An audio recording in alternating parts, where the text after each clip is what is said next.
Okay. Hello everyone, welcome back to Ansarkari. So today the topic that we'll be covering up will be trends in India's BOP account.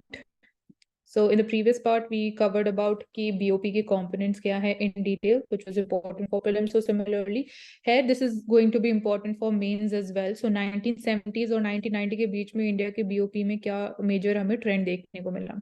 So यहाँ पे सबसे पहले हमारे लिए important ये चीज है कि ड्यूरिंग दिस एंटायर डिस्कशन कि इंडिया में बीओपी सरप्लस कौन कौन से टाइम पीरियड के दौरान था, क्योंकि वो रेयरली होता है and it is very difficult to do that.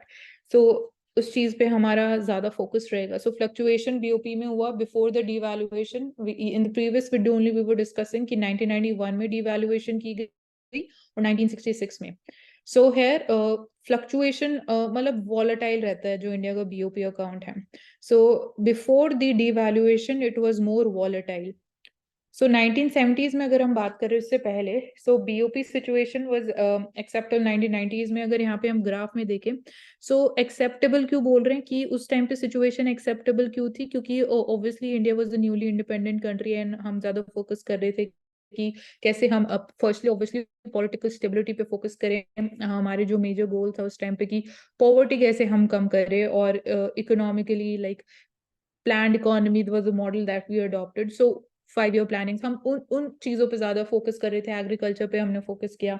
Then temples of democracy हम बात करते कि हमने स्टार्टिंग में फोकस किया बिल्डिंग ऑफ ह्यूज डैम्स.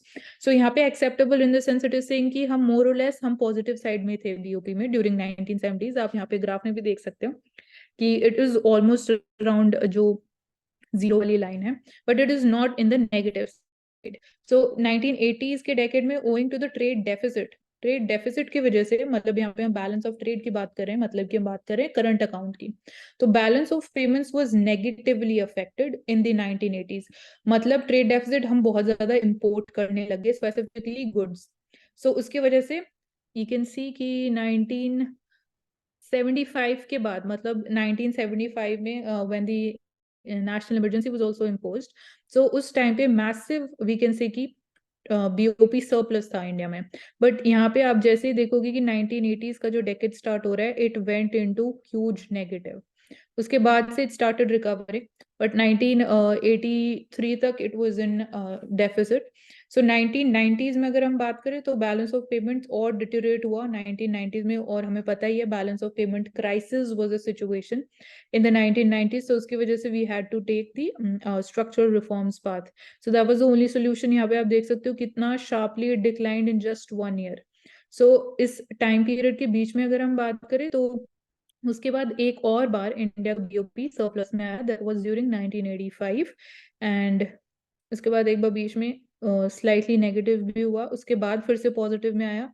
सो हम पॉजिटिव अगर टाइम पीरियड नोट करें तो 1975 से लेके 1980 तक वी कैन से कि 5 साल तक it was in huge surplus. उसके बाद 1980s 80 से लेके बोल सकते हैं 84 तक it was in again deficit.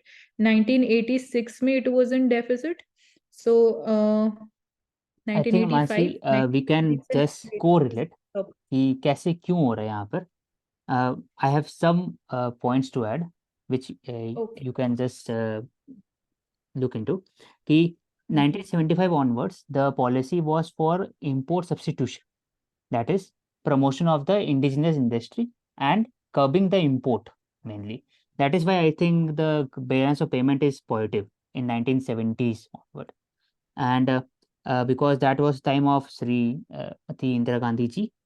उसके बाद फिर 80s में आते हैं, तो वहाँ से फिर धीरे धीरे there was a direction to the increase of the private investment in India during the period of Morarji Desai after the period of Rajiv Gandhi. तो उस समय के हिसाब से देखा जाए तो इसलिए नीचे किया. और जो 1971 वॉर का जो इन्फ्लेशन है it also cause the crisis जो 10 साल बाद आया. तो इसलिए 82 81 में दिखता है. 84 में असैसिनेशन होता है प्राइम मिनिस्टर इंदिरा गांधी जी का. उसके बाद फिर राजीव गांधी आते हैं और उनका एक तरह से प्राइवेट सेक्टर की तरफ में रुझान रहता है और वो बढ़ाते हैं फॉरेन और तो इन्वेस्टमेंट बढ़ता है. आईटी रेवोल्यूशन आता है उस समय में. तो उसी का अराउंड रहा है, ज़्यादा नेगेटिव ज़्यादा पॉजिटिव नहीं. लेकिन लास्ट में फिर नेगेटिव होता है क्योंकि सोवियत यूनियन क्रैश कर जाता है और world wide there is a phenomena of rise in capitalism. तो ऐसा इम्पोर्ट हाँ, और सब्स्टिट्यूशन नहीं चलेगा। इंटरनेशनली भी, हाँ, इस तो टाइम पे इंटरनेशनली भी कुछ क्राइसिस सिचुएशन आई है, like Asian financial crisis, like yes, situations जो रिलेटेड टू क्रूड ऑयल और प्राइसेस। सोवियत ब्लॉक्स में क्राइसिस आए थे इसलिए। हम्म। सो इसके बाद का अगर हम ट्रेंड देखें, ये हमने देखा 2000 के डेकेड तक। सो उसके बाद स्ट्रक्चरल रिफॉर्म्स के बाद अगर हम बात करते हैं, तो अगेन 1994 के अराउंड फिर से we were in surplus, and उसके बाद से स्टार्टिंगली थोड़ा हम बोल सकते हैं कि सरप्लस और इंक्रीज होने लगे, तो पॉजिटिव ट्रेंड में हम मूव करने लगे। सो 2000 के डेकेड में it was on the positive side, but आप बस एक चीज यहाँ पे नोट ये कर सकते हो कि सरप्लस भी हुआ है, डेफिसिट भी हुआ है, बट इस पे यहाँ पे पोस्ट 2005, या अगर हम बात करें post the global financial crisis of 2008-9, volatility कितनी मैसिवली इंक्रीज हुई है, मतलब शार्प इंक्रीज है और शार्प डिक्लाइन हो रहा है। सो ये हम बोल सकते हैं कि this is because of the opening of the Indian economy, जिसकी वजह से इंटरनेशनल मार्केट के साथ और लिंकेज इंक्रीज हो गई। सो उसकी वजह से वी कुड से कि the volatility too increased. Mansi, we so can trade, just go backward. वहां पर एक और दिया हुआ है कि जब द जो एलपीजी रूल आया था उसके बाद इन्वेस्टमेंट बढ़ा, इसी कारण फिर जॉब्स क्रिएट हुआ और इकोनॉमी में ग्रोथ हुआ। साथ ही साथ दिखता है फॉरेक्स रिजर्व में भी। फिर जो स्ट्रक्चर चेंजेस किया गया उसके हिसाब से भी देखा जाता है फॉरेक्स रिजर्व बढ़ता है, मैक्सिमम होता है 2007 तक। ग्लोबल फाइनेंशियल क्राइसिस आता है, फिर गिरता है। उसके बाद स्ट्रक्चरल क्राइसिस होता है जिसको बोलते हैं पॉलिसी पैरालिसिस। इसलिए फिर देखते हैं हम्म, उसी का अराउंड नेगेटिविटी और अराउंड जाता है। फिर देखा जाता है बाद में भी जो स्ट्रक्चरल चेंजेस लाया गया 2013-14 से हमें जीएसटी, डीमोनेटाइजेशन एक्सेट्रा, उसका भी इम्पैक्ट दिखता है 17, 18, 19 में। उसके बाद तो फिर हाँ, कोविड। और यहाँ पे भी लाइक नंबर ऑफ टाइम्स हमें सरप्लस इसलिए देखने को मिल रहा है, यहाँ पे मेजर कंट्रीब्यूटर जो था वो बैलेंस ऑफ इनविजिबल्स था, मतलब जो इंडिया मोस्टली या ऑलमोस्ट ऑलमोस्ट मतलब ज्यादातर जो हमारा सर्विसेज है उसमें हम हमेशा सरप्लस में रहते हैं, सर्विसेज एक्सपोर्ट्स हमारा हमेशा ज्यादा रहता है compare to the imports. So that is the major reason also behind this surplus. So trade gap during 1980s, ये हम लाइक देख चुके हैं। इम्पोर्ट लिबरलाइजेशन 1990s में किया गया, and increase in import intensity उसके बाद देखी गई because of again opening of the Indian economy. हम ऑयल इंपोर्ट करने लगे, एंड आज के टाइम में भी हमारा डिपेंडेंस अपॉन ऑयल और इंक्रीज ही होता जा रहा है, तो इसकी वजह से भी ये भी एक वॉलेटाइल एलिमेंट है। और हमने बात भी करी कि एशियन फाइनेंशियल क्राइसिस हुई या even related to import oil भी, लाइक ओपेक की वजह से, how basically that is the cartel, तो जो डिसीजन लेते हैं कि वो प्रोडक्शन कट करेंगे तो suddenly prices go up, and India के पास और कोई ऑप्शन नहीं है rather than importing the oil, चाहे उसका प्राइस इंक्रीज हो या रिड्यूस हो। So that was one major factor जो आज के टाइम में भी हम बात करते हैं कि हम बात कर रहे हैं कि और क्या alternative and sustainable fuel sources हो सकते हैं, सो दैट हमारी इंपोर्ट ऑफ ऑयल के ऊपर जो डिपेंडेंस है वो और कम हो सके, and we can also be more much more resilient and reduce the volatility. And जो एक्सटर्नल फैक्टर्स है वो जो इंडिया के ऊपर इम्पैक्ट करते हैं, हम कोशिश करते हैं कि वो हम बिल्कुल ऑलमोस्ट नेग्लिजिबल या मिनिमम अमाउंट पे कैसे उसको रिड्यूस एंड रेगुलेट करें। Then import of essential items, obviously यहाँ पे उस टाइम पे India before the Green Revolution 1960s 1966 से पहले की भी अगर हम बात करें, या 1970 से भी बोले, क्योंकि ग्रीन रेवोल्यूशन के बाद भी एक टाइम लैग के बाद ही हम बोलेंगे कि इंडिया एक फूड सरप्लस कंट्री बना, फूड सिक्योर कंट्री बना, तो उस टाइम पे इसेंशियल आइटम्स को भी हमें इंपोर्ट करने के अलावा हमारे पास और कोई ऑप्शन नहीं था। लाइक एडिबल ऑयल्स की आप बात करो या सीरियल्स की बात करो, जो हम PL480 प्रोग्राम के अंडर यूएसए से पुअर क्वालिटी ऑफ जो वीट था यूएसए इंडिया को एक्सपोर्ट कर रहा था, तो उस टाइम पे कोई इंडिया के पास ऑप्शन नहीं था। Then trend of India current account, capital account, यहाँ पे हमारे पास तीनों का ओवरऑल ट्रेंड है during the pre devaluation period, so it is again before 1990s की हम बात कर रहे हैं। सो करंट अकाउंट की अगर हम बात करें तो करंट अकाउंट 1974 में it was in surplus. Then उसके बाद आप बात करो अगर 1978 के बाद, तो उसके बाद it is been almost in deficit. So हमारा जो करंट अकाउंट है उसमें अगेन हम बोलेंगे कि this is because of the balance of trade, जिसकी वजह से we have been in the deficit. Apart from this capital account, आप बात कर सकते हो कि इंडिया में इनफ्लो इंक्रीज होने लग गया, मतलब FDI और FPI हम बोलेंगे आफ्टर 1980, सो इस टाइम पीरियड के बाद it is been on an upward trend until 1990s before the structure reforms वाला पीरियड, and balance of payment overall अगर हम बात करें हम देख चुके हैं। सो इसमें करंट अकाउंट कैपिटल अकाउंट के regarding we get more clarity. So here it is after the structural reforms, कैसे move हुआ current account और capital account. So capital account की अगर हम बात करें gradually upward trend, तो more or less balance of payment वाले trend के around ही capital account का आप ग्राफ देख सकते हो. बट आफ्टर 2008-9 वो ग्लोबल फाइनेंशियल क्राइसिस के बाद जो गैप है वो और इंक्रीज हो गया.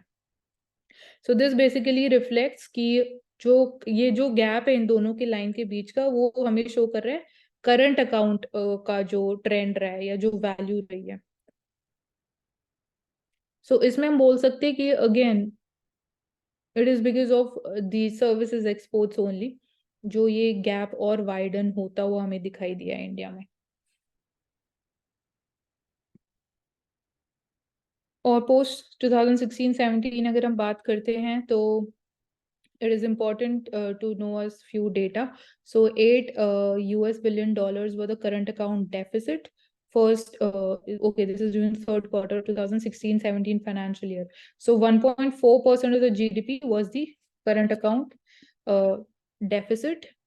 उसके बाद उसका size increase हुआ 2% of the GDP, and this was because again import of crude oil increase होता हुआ दिखाई दिया.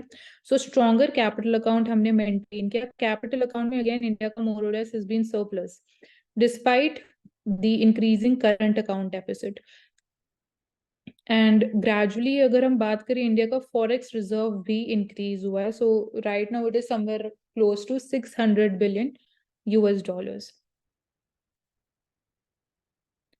सो पोर्टफोलियो इन्वेस्टमेंट इनफ्लोज भी, ये भी एक वॉलेटाइल एलिमेंट रहा है इंडिया में capital inflows and capital outflows के पीछे. सो इसको हम हमेशा एक और टर्म जो यूज करते हैं that is the helicopter money और द हॉट मनी, क्योंकि इसका आप इजिली इन्वेस्ट भी कर सकते हो और शॉर्ट टाइम पीरियड में आप इससे मतलब एग्जिट भी कर सकते हो अपनी इन्वेस्टमेंट्स में से.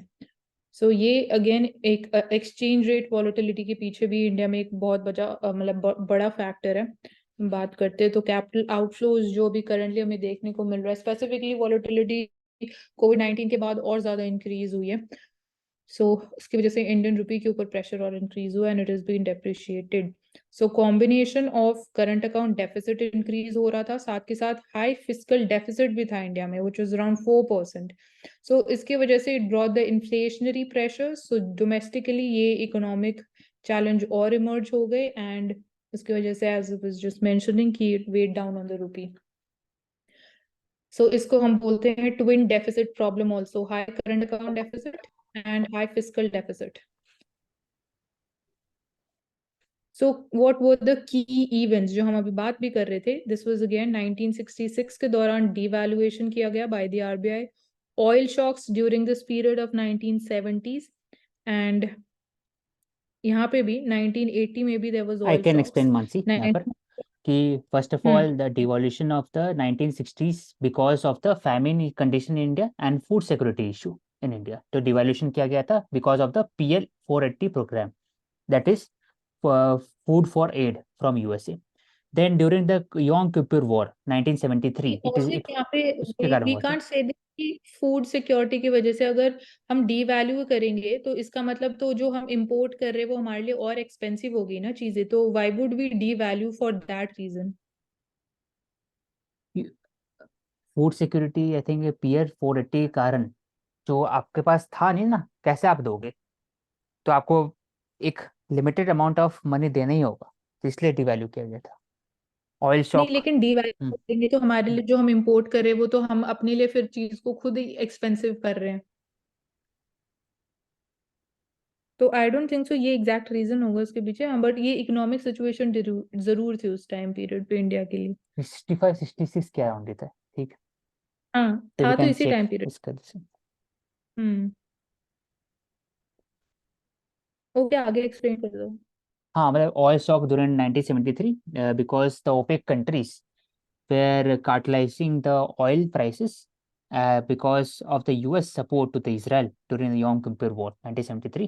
1991 we have talked about it was for the LPG reform during the 1991 crisis, East Asian crisis 1997, then global crisis of 2008 and 9, global financial crisis. So it is हाँ, सबसे very ज्यादा key इम्पैक्ट. event. हाँ. Yes. इसी time period पे global financial crisis के दौरान आप देख सकते हो जो size of the bar graph से कितना ज्यादा इंक्रीज हुआ है। तो परसेंटेज ऑफ जीडीपी में अगर हम बात करते हैं, इंडिया का BOP deficit it increase massively during 2008-9। तो मतलब it went up till we can say 10% तक। This is very big size. So trend in net invisibles, ये सर्विसेज की बात हो रही है, तो ओवरऑल आप देख सकते हो यहाँ पे फिगर्स पॉजिटिव में ही है, तो इट रिफ्लेक्ट्स कि we have been in surplus 1950s से we have the data up till 2009 and 12. So total invisibles has been in positive, so we were in surplus. Composition of current account balance 1970s से if we talk about, so this is more or less in deficit only, but इसका size increase होता गया, in deficit का size minus 3.3% in 2009 and 12.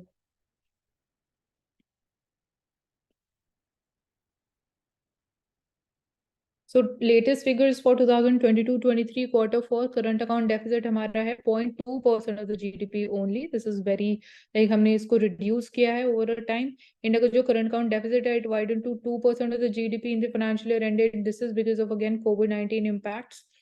And apart from this, 1.2% of the GDP recorded in the previous year. So increase हुआ हमारा current account deficit. Current account deficit important tool है to measure the health of the country's economy. हम बात करते हैं, this is an important macroeconomic fundamental of the country. And trade deficit is the largest contributor to India's current account deficit. So the trade in goods is the largest factor. So हमें उस पे हमारी import dependency कम करने की जरूरत है, जिस पे again we are having different missions and different policy measures for that, like PLI program is there so as to incentivize the domestic production. Atmanirbhar Bharat है, Make in India program है, and like we are having semiconductors mission also, the chips that we are trying to manufacture in India, the fab units that we are setting up. Merchandise imports में uptick हुआ है, net invisible receipts they were higher. FDI inflows decline हुए हैं in 2022-23 from 38.6 to $28 billion. FPI जो है outflow हुआ उनका भी net, अगर हम बात करें current account deficit, it is expected to rise quarter on quarter basis पे, because जो merchandise trade है ultimately वो हमें एक बड़ा reason देखने को मिल रहा है, वो widen हुआ इसमें deficit again. Services trade surplus में है and it is moderated. So अगर वो increase होगा तो और हमारे लिए और helpful हो सकता है. So that's all in this video. And अगर कोई doubt है तो you can ask. No much. Okay. So thank you so much for joining us on Ansarkari, and stay tuned for further important detailed videos on GS3 economy.